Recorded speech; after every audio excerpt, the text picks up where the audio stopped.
Namaskar.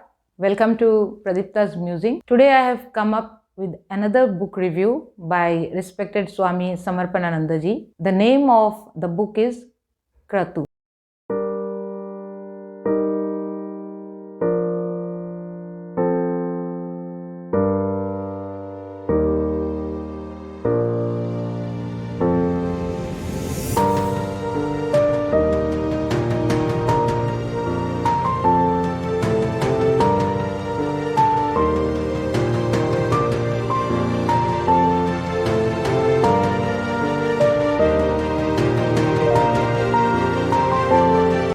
The word Kratu means sacred act, and Kratu is also the name of one of the Saptarshis who is said to have originated from the mind of the creator Brahma.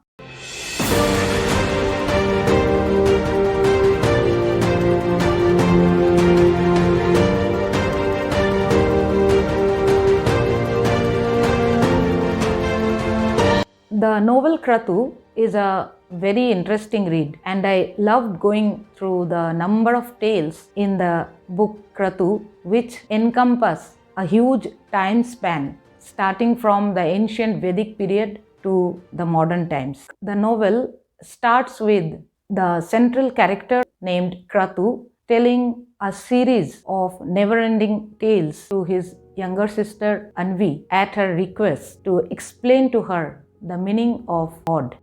Odd has been explained from a very beautiful point of view by the respected author of this book, Swami Samarpanananda Ji. He says that an odd is an odd only in the company of an even, and an odd when in company of another odd becomes even. So odd, according to Krathu, is a fiction. It's just a relative concept. So when an odd is in company of another odd, it is considered to be even only. So there cannot be anything called odd. Only what matters is company. Life is also like that. When it is full of oddness, then it becomes very unique and life becomes a pleasure to live. It adds uniqueness to life with its oddness. So anything even is very smooth and it doesn't add any uniqueness. So we should not consider ourselves to be odds. We are all unique, and odd and even is just a relative concept. This is a matter of great wisdom revealed at the beginning of the book.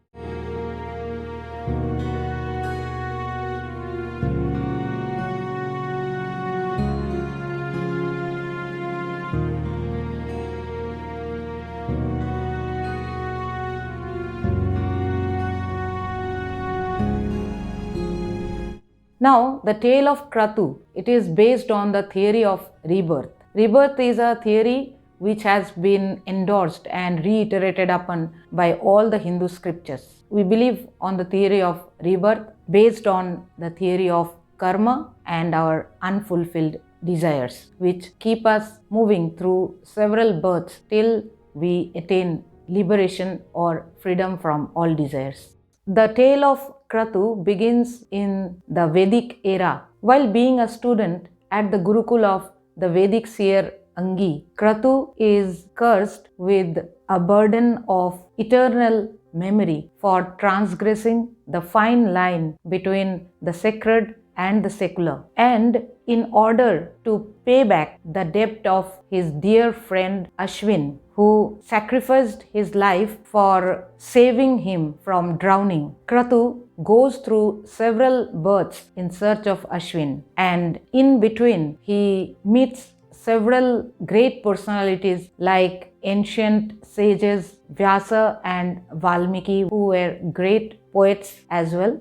The great Kapil Muni, who is the exponent of Samkhya philosophy, Buddha and Shankaracharya, the great philosopher, reformer, sages, and he also comes across the Bhakta poets, Surdas and Kabir, and this way he collects lots of wisdom from them, which comes in the form of pearls of wisdom for us also, sprinkled all throughout the book in the form of short interludes. Now, the whole story of Krathu through his several births is a very fascinating read, and I will not reveal the story to you. It's for you to read and to collect the pearls of wisdom which have been sprinkled about in the entire book. I have collected a number of quotes from the book which are worth keeping as treasure to be read again and again, and also to seek wisdom from.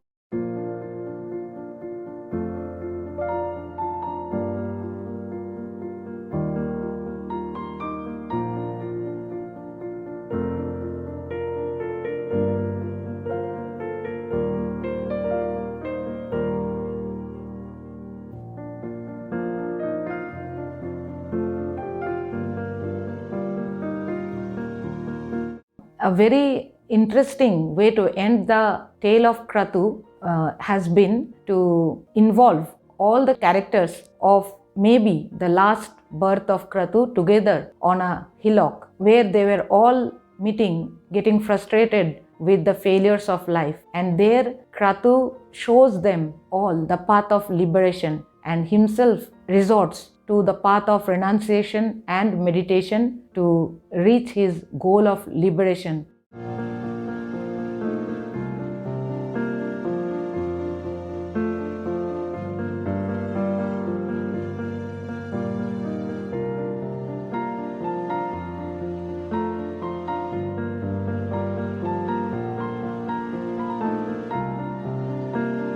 Both the beginning of the story as well as the end of the story are very fascinating, and these add extra dimensions to the entire tale. I have given a very brief glimpse of the book Kratu to all of you, and now it's all up to you to get the book, read it, and explore all the untold stories from the book and collect your individual pearls of wisdom. And now I will reveal why I recommend everyone to read this book. This book is based on the theory of rebirth, and it does not matter whether we believe in the theory of rebirth or not while reading this book. What our takeaway from reading this book is that, like Kratu, we should all consider our curses to be blessings, and we should be ready even to go through several births and die a number of times in order to realize our true selves, consider our curses to be blessings, and sprinkle joy in lives of all around us, help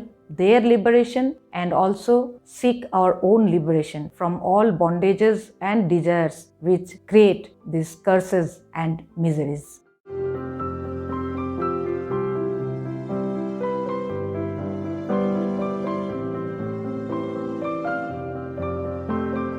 It's really a very interesting read which gives us a sneak peek into the rich cultural heritage as well as the spiritual heritage of our great civilization, the great Indian civilization. And for art lovers, there are very interesting pieces to read which reveal the author's ideas about how the 7 notes of music came into vogue, and also about the dance forms which are practiced in our culture. It's very interesting to note that the author Swami Samarpanananda Ji had studied quite a lot about these art forms while writing this book, and revealed several facets of these art forms through his intense study.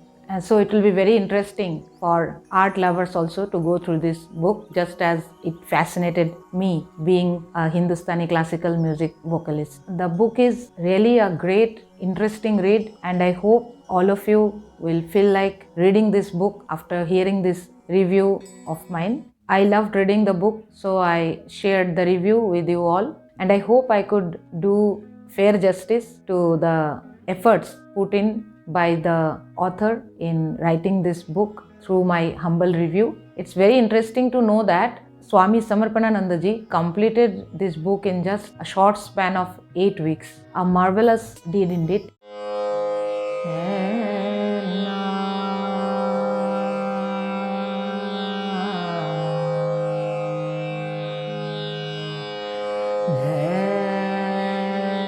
My deep respect to Swamiji for having penned down such a wonderful book for all of us to read. It is definitely an interesting read for all generations of readers. So that's all for today.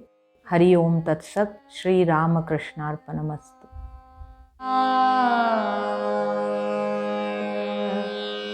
Yeah.